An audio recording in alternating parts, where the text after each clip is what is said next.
अब रिस ओडारभित्र गइदिउँ न त हामी धेरै टाइमपछि आज फेरि मौका मिल्यो रिस ओडारतिर जाने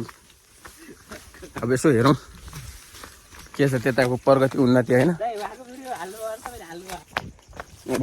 रिस ओडारमै सबै घाटको पानीले बहाव चाहिँ फेरेछ तर रिस ओडारले चाहिँ फेरेन छ यो चाहिँ ट्याक्क रिस ओडार पर्यो है कस्तो नाम हो त यो रिस ओडार भन्ने लाडा काँडालाई त के थाहा अब हामी अलिअलि बचपनदेखि यहाँ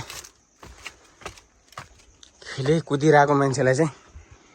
एटलिस्ट के हो भन्ने कुरा चाहिँ थाहा छ यो चाहिँ रिस ओडार यो चाहिँ अग्लो ठाउँबाट देखिने सिन हो